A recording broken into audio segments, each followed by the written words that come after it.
कले पुत्र ये का संपत्ति रे तो पुत्र ये का धन पुत्र ये का हरि पुत्र ये का संपत्ति रे पुत्र ये का पुत्र ये का धन पुत्र लागी चारि दिग होई जाए शून्य होई दास को ऋतुमती मान होंती कहीं होंती केवल पुत्र प्राप्ति पाई जेते झियो थिले मध्य कोଳରେ नारीटीए मान सब बेले पुओटीए आशा करिथाय बापा मां को मनरे आज्ञा पुओटीए कामना करिबा पई बा पुओटीए चिंता करंती बापा मां माने काहे कि बापा पुओटीए चिंता करंती कि पिंडर दबाकू कोन दबाकू पिंडरे नाई रे कले पुत्र ये का संपत्ति रे तो पुत्र ये का धन पुत्र ये का हरि पुत्र ये का संपत्ति रे पुत्र ये का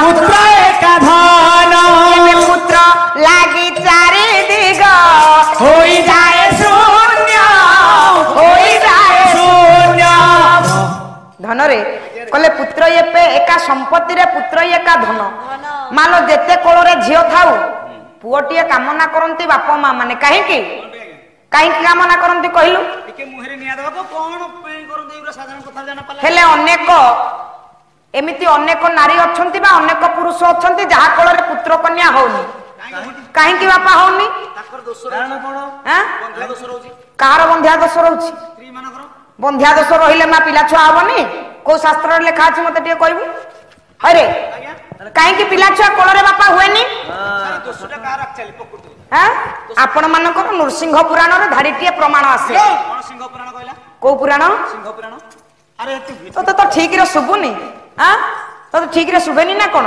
कहि दो ऊपर करनी केते तमे केला हेगलनी कले केउ जन्म रे नाथ केउ पाप कली केउ जन्म रे नाथ केउ कर्म काली ओ ये जन्म में प्राण नाथ मो हम पुत्री कहेली ए जन्म में प्राणनाथ मो पुत्री कहेली औ पिउथिबा गाई को घौड़े अडेली पिउथी बागाई की मो घौड़ाई देली एबे पड़िथिबा पर पुआ को कोळे न धरिली पड़िथिबा पर पुआकु मो कोळे न धरिली औ तुलसी लगाई किंपा एबे बारे मुन देली तुलसी लगाई कि पामो जल मुन देली आहा गाधोई की ओदा लुगाई एबे दाने चुपुड़िली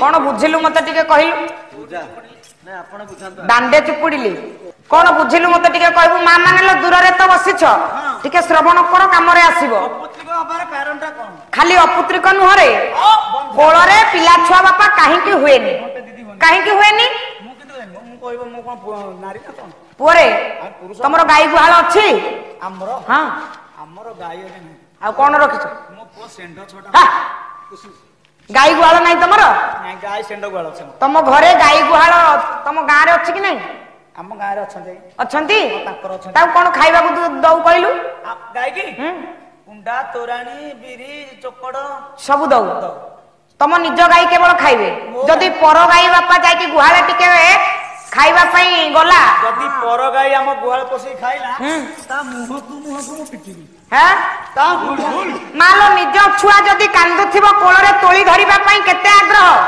पर पिला जदि कांदुथिबो केबे हेले अंतररु स्नेह मा मानक मनरे आसेनी कोन छै पछ तुलसी गछ लगै कि मा पानी न देले पाप पाप गाधै की आसी दांडरे जदि लुगा चुपुड़ीबा ओदा लुगा सेटा होची पाप ए सब कर्म करिले कोଳରେ पुत्र कन्या हुए नाही मैत्री ମାନେ ଗାଧେଇକି ଓଦା ଲୁଗା ଚୁପୁଡିଲେ ଦାଣ୍ଡରେ ପିଲାପିଲି ହୁଅନ୍ତିନି? ନାଇଁ ରେ ଆରେ ସେଇଥିପାଇଁ ଆଜି ପର୍ଯ୍ୟନ୍ତ ମୋ ବୁଢୀ ମାର ପିଲାପିଲି ହଉନି, ମୁଁ ଜାଣିପାରୁନି। କଣ କହିଲୁ?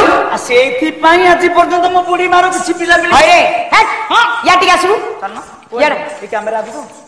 କଣ କହିଲୁ ତୋ ବୁଢୀ ମାର ପିଲା ଛୁଆ ହଉନି? ତୋ ବାପା କାହାର ଛୁଆ? ମୋ ବାପା ମୋ ମାର ଛୁଆ। କୋଉ ମାର ଛୁଆ? ମୋ ମାର ଛୁଆ କୋଉ ମାର ଛୁଆ? ମାନେ ତୋ ବୁଢୀ ମାର ଛୁଆଟି? ହଁ ଟି। ଆଉ କଣ କହୁଛୁ ବୁଢୀ ମାର ପିଲା ଛୁଆ ହଉନି? ହଁ ମୋ ବୁଢୀ ମାର ପିଲାପିଲି ହଉନି। ଏଟା କେଡେ ନିଲଠିଆଟା କିରେ? ଏ କିଛି ବୁଝିପାରୁନାହାନ୍ତି କେମିତି ଗାଈ କହି। ହେଇ ଆରେ ତୋ ଜେଜିମାର ବାପା ତୋ ଜେଜିମାର କଣ ହବ? ପୁଅ ମା ପୁଅ ବି ମା ପୁଅ ହେବେ ଟି? ଆଉ କଣ କହୁଛୁ ତାର ପିଲା ଛୁଆ ହେଲାନି? ତାର ପିଲା ନାହିଁ।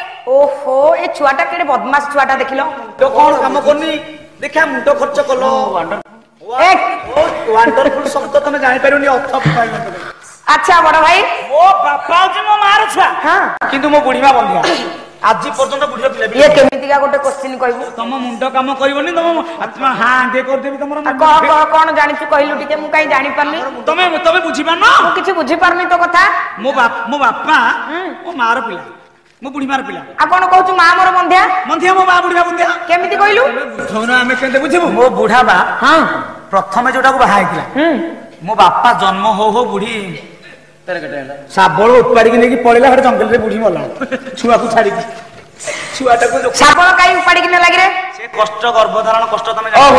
ମୁଁ ପଚାରିଲି ଆଲୋ ବୁଢୀ ମା କଣ ନା କହନି ପୁଅ ବୁଢୀ ଯୋଉ କଷ୍ଟରେ ଉପାଡ଼ିକି ଶାବଳ ଘରୁ ପଳେଇଲା ଯେ ମୁଁ ପଛରେ ଗୋଡେଇଛି ଛୁଆଟା ପାଇଲି ବୁଢୀ ଗଲା ବେଳକୁ ଶେଷ। ଓହୋ ମାନେ ପ୍ରଥମ ଯୋଉଟା ବୁଢା ବା ମୋର ବାହା ହେଇଥିଲା ତାର ମୋ ବାପା ଜନ୍ମ ହେଲା ପରେ ବୁଢୀ ରାମ ନାମ ସତ୍ୟ ଟୋକାଳିଆ ବୟସ ମୋ ବୁଢା ବାର ଥିଲା ସେତେବେଳେ।